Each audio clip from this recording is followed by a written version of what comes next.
Mark Zuckerberg, what's going on over there at Facebook? Mark Zuckerberg, I need to talk to you. I'm Barbara Full of Smiles, like you said. I currently work at Facebook as a diversity and engagement leader there. I'm just really excited to be at the company. I've been there about 4+ years, but I've also worked at some other amazing corporations. Cox Communications, one of them, that's where we met.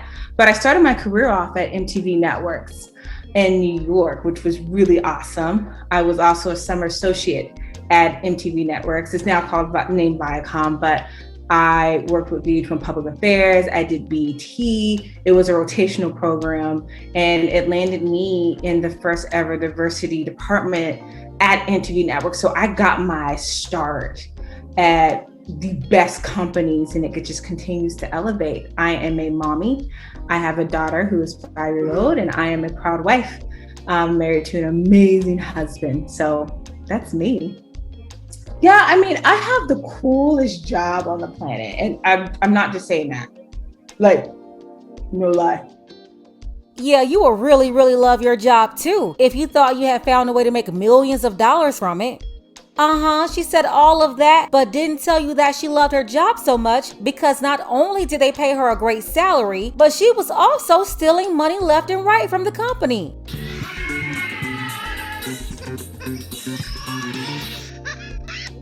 That's Barbara Furlow Smiles. She was a diversity executive at Facebook before the FBI busted her for stealing $4 million.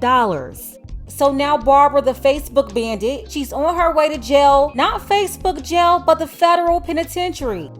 Take a second to make sure that you're subscribed to the channel and click the notification bell for all updates. 38-year-old Barbara Furlow Smiles, aka the Facebook Bandit, went from the token diversity hire at big-time corporate entertainment companies to Cox Communications to social media giant Facebook. She spoke in front of thousands of women at leadership conferences where she motivated women to have it all: education, career, business, and family. Throughout my life, I have been labeled like, oh, you're always so positive, you're always shining, everything you do turns to gold. And I was asked about 2.5 years ago at Facebook to speak to women during our Women's Leadership Day, to over like 20,000 plus women, about greatness, because that was my reputation. That was what people saw of me. What I do and what I continue to do to kind of release a lot of those stigmas and what's placed on women, on how we should be, how we should think, etc. And so that's really my mission. Barbara was at Facebook and jumped at the chance to be able to lead and speak on stage to thousands of women about how to be great. Meanwhile, she was scamming. I am unapologetically motivated to greatness. Barbara is originally from Los Angeles. Her family moved to Katy, Texas, where she went to middle school and high school before attending Spelman College in Atlanta. Years later, she ended up working at Facebook in their diversity department. She was hired to focus on Black people, Native Americans, and military vets. What I'm doing here at Facebook is managing our employee resource groups. You know, we have a team of folks, and we have partnerships, etc. I'm looking after the Black community, the veteran community, and the Native American community, which is really cool. As the global diversity executive at Meta, Barbara the Facebook Bandit misused her position to orchestrate an intricate plan to transfer money from the Facebook budget that would ultimately end up in her bank account. According to a press release, the feds say she manipulated her role overseeing diversity, equity, and inclusion programs to exploit the company's funds. Barbara the Facebook Bandit had access to company credit cards and the authority to approve invoices. The fraudulent scheme operated in 2 ways. First, she linked her Facebook credit cards to accounts on PayPal, Venmo, and Cash App, and she used those Facebook credit cards to pay friends, relatives, and associates for services never rendered to Facebook. To cover her tracks, she submitted fake expense reports, and get this, the family and friends she sent the money to would return most of the money back to her, usually in cash. And here's the other part of her scam. In order to do this, Barbara the Facebook Bandit had to get Facebook to onboard vendors that were owned by her friends. That's how they got in the system as approved vendors, giving her the opportunity to approve payments to them. Then after approving contracts and invoices, she directed those fake vendors, her friends and family, to return the money back to her. Now, she had a bunch of people she included in this scheme, people who should probably be co-defendants, but I'm assuming they cooperated with the feds and no one else was charged but Barbara. Let's be honest though, there's no way they thought this was legal. They knew they were wrong, way out of order, and she gave them a little money. That's what allowed them to go along with all of this. She recruited friends, family, former interns, nannies, babysitters, a hairstylist, and her university tutor. I reject certain things like, nope, that's not me. This woman had Facebook funding her personal lifestyle, including specialty portraits for $10,000 and more than $18,000 for her daughter's preschool tuition. Nope, that's not me. And that was surprising because this would be the same woman bragging that her daughter was in private school, when the whole time she had Facebook paying for it.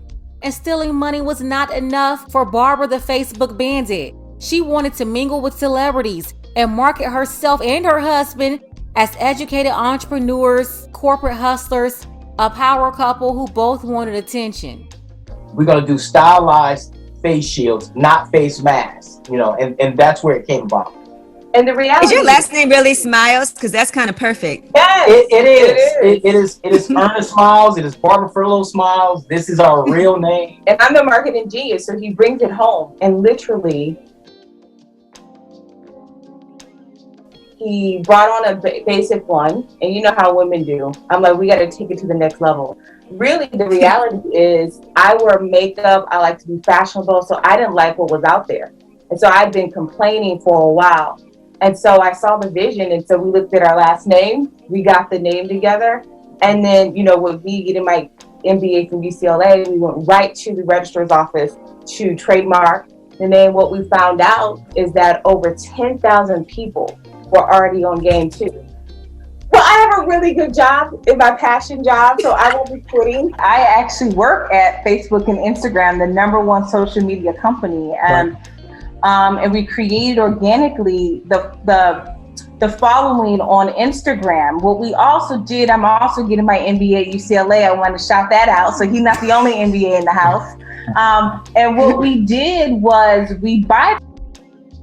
And yes, this woman would always bring up that she's working on her MBA at UCLA, even when it didn't fit in the conversation. Nope, that's not me. But yeah, she was on the Breakfast Club promoting the company that her husband came up with, where they sold custom face shields. They went to various black media outlets to promote themselves. With celebrities wearing our stuff, tagging me, pictures. We've been spotlighted in Black Enterprise. We were just on the Breakfast Club. Yeah. We were on Will and Martin show. Come on, from a shield. According to the FBI, Barbara used her lies and deceit to defraud both vendors and Facebook employees. In total, Barbara the Facebook Bandit stole more than $4 million, funding a lifestyle of luxury in both California and Georgia. She recently entered a guilty plea, and she's scheduled to be sentenced on March 19th, 2024. Now, what's really crazy is this woman was co-signed by Black media. The Breakfast Club supported her. They had her and her husband on there promoting their custom face shields, bringing in over 6 figures. It was during Black History Month. DJ Envy, Charlemagne, and Angela Yee all supported them. They went on a bunch of traditional Black media platforms and was featured in publications ran by Black feminists. Barbara bragged about her daughter going to private school when Facebook unknowingly was paying for it. Here's a married boss chick. That's why I say a city girl can be married like this one. She can have 5 degrees. A city girl isn't just on the street or in the club. She's at the bank, the classroom, the hospital, the boardroom. I mean, we see them at City Hall now. Super Mayor! Nope, that's not me. Another thing, Barbara the Facebook Bandit used her minority status as a Black woman to land a top corporate position only to steal from the company. which is a horrible look if you're supposed to be pushing back against stereotypes and opening the door for other Black women. And unfortunately, she's making it harder for the women that she's claiming to be rallying for. I mean, the fact that my job even exists. We have a running joke with diversity practitioners that say, we're actually trying to work our way out of the job, because what that means is that you don't have to have dedicated people telling you why diversity matters. That side business that she promoted with her husband is how she tried to mingle with celebrities. She and her husband collaborated with Shamia Morton of The Real Housewives of Atlanta and The Big Tigger Morning Show. And they also had a collaboration with Miss Teen DC. But I talk about what I did and continue to do to get on the other side, a lot from surviving to thriving. I mean, a complete hypocrite. All in interviews talking about operating in a way her daughter could be proud and speaking on the 4 F's. And my wife developed, and Garrett Webster from South Africa, the 4 F's. You want to tell them about the 4 F's? Yeah. So we talk about the silent fear where Ernest was talking about, but the other 4 F's that we talk about is focus. Mm-hmm. Focus. Once you get out of the fear, focus on how do you lean in and answer the call on what you're in, right? Mm-hmm. How do you lean into and meet the moment where it is? And then the faith, whatever anybody practices, there's some faith that you have to know that you're going to get through this. There's some faith to know that you will have the answers. And that you can prosper. We have a win-win mentality of prosperity and abundance. Right. And so we were speaking out. We were a money magnet. We're an opportunity magnet. A lot of people were like, F 2020. We did not speak that into the universe because we knew that 2020 was going to be prosperous for us. Focus, faith, family, and future. Too bad she failed to mention another F in her future, felonious fraud. Living like a wannabe housewife, stealing millions of dollars, scamming. Got all these friends and family members involved too. And I still can't believe that none of them were held accountable when they were in on it too. She didn't do this alone. But hey, I guess she was the big fish. She was the one who ultimately ended up with all the money, so she's the one going to prison. Let's go ahead and get the conversation started. Barbara the Facebook bandit admitted to stealing $4 million from the company. How did she think she could get away with this and outsmart the company? Tell me what you think about this below. Special thank you to Carrie C. I appreciate you, Carrie, for all of your support, as well as Leon. Thank you, Leon. Big shout out to Creed, Dark Power, and Selden GA Dogs. And I can't forget much love to everybody who sent this story in: Miss Goodis, Mama G, Byron, Bernard, and Ken. Don't forget that you can support this channel as well. Links to Cash App and PayPal are below. Ladies, fellas, want a balanced analysis, want the truth from a woman's perspective? Then you're going to want to subscribe to this channel, and don't forget to like and share.